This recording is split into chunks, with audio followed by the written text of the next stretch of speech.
So you have just bought a Panasonic S5, S5II, S5IIX, and you're wondering, what lens should I buy first?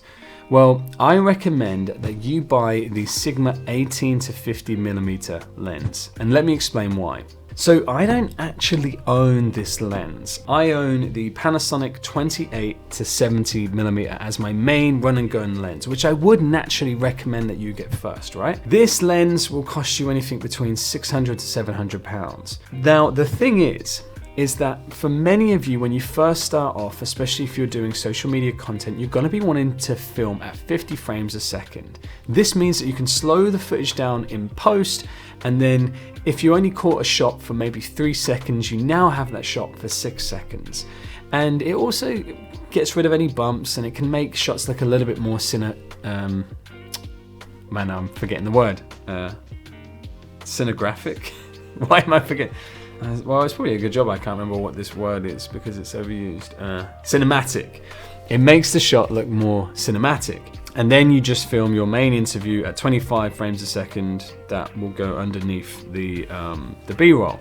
Now, with the Sigma 18 to 50mm, it is a crop sensor lens, meaning that your sensors on the S5, S5II, S5IIX are too big for this lens, so you'll have like this weird vignette around the side, this black circle around the edge. Now, what that means is in the camera, you need to turn on the APS-C crop. Now, this automatically turns on when you turn the camera on to 50 frames a second, which is the frustrating thing about the Panasonic cameras.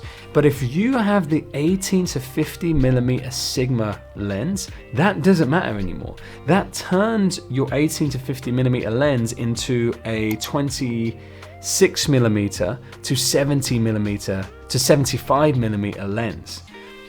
So you have essentially a 24 to 70mm lens, which is what every filmmaker should start with.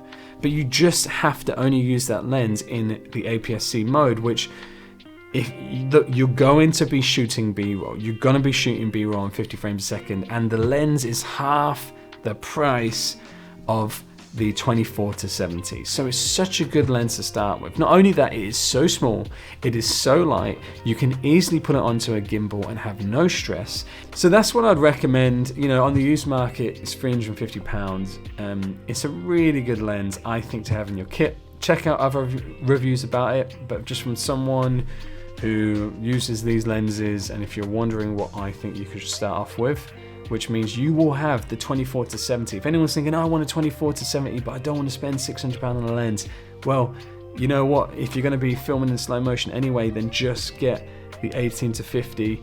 It's half the price, and you can turn on the APS-C when you don't need to be filming at 50 frames a second.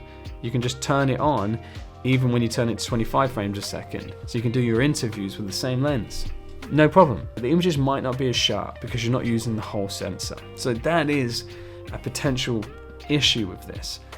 But it's half the price. When you get the money, you can then buy more fancier lenses. So I hope this is helpful. I just wanted to get a video out where I just talk for a bit. I've been super busy, and I just want to make sure I've got content coming out. So please do share your comments below if you have an opinion on this, or if you have a different thought.